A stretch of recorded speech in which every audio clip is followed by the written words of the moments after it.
ঝড়ে পড়েছে, আম বাগান থাকলে মানুষ যা সেগুলো কুড়িয়ে নিয়ে এসছে আমার ছেলে বৌমা। এখন এই কাটতে বসেছে, এখন আমরা সবাই খাবো।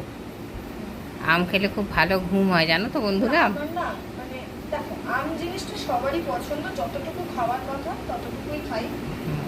আমার তো খুব ভালো লাগে, কিন্তু যে পুরোই মানে যে ওটা একটা আনন্দ, ব্যাপক ঘুম হয় আম খেলে।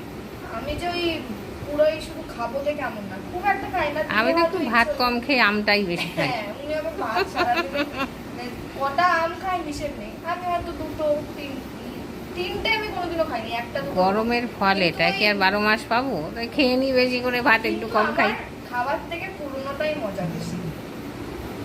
এই খাবো। আর এইরকম আমার বাবান দাদু ভাই শুয়ে পড়েছে, খাওয়া দাওয়া হয়ে গেছে তো পেটটা ভরেছে, শুয়ে পড়েছে।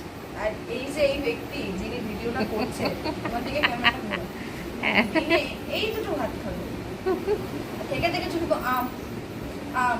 আমি যে কাটতে কাটতে থালায় রাখতে পারবো না, দেখবো থালা আম কাটছি, থালাগুলো ফাঁকা।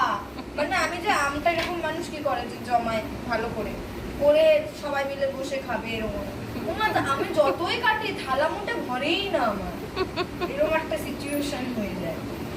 সেই লাগে, সেই লাগে। হিমসাগর আম বলে কথা। হিমসাগর এখানে গোলাপ খাসও আছে, গোলাপ খাসও আছে, শুধু হিমসাগর না, গোলাপ খাসও আছে। এখন ঝড়ে যেখান থেকে যা উড়ে আসে। আমি ওই হিমসাগর, গোলাপ খাস আর ল্যাংড়াটা চিনি, আর কোনো আম চিনিও না। আর আমার আমের মধ্যে ফেভারিট গোলাপ খাস।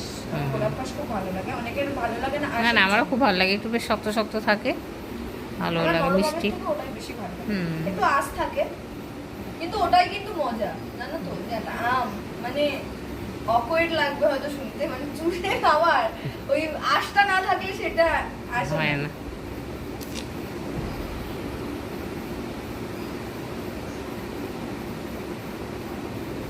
তাড়াতাড়ি কাটো, তাড়াতাড়ি কাটো। আমটা না মানে পড়ে এমন ভাবে টোপ খেয়েছে, বেশি কত উঁচু থেকে পড়ে না, এই যে এতটা পেকে গেছে, বেশি প্রেসার দিয়ে থেতলে গেছে, এখান থেকে মানে পুরো খুলে যাচ্ছে বডি। পড়ে পড়ে যাচ্ছে, বেশি পেকে গেছে, বেশি পেকে গেছে না। তাও কোনটা আছে নাও খাই। ই হাতে আম, আম, আম, আম।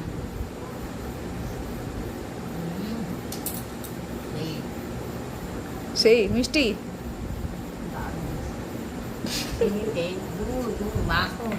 কি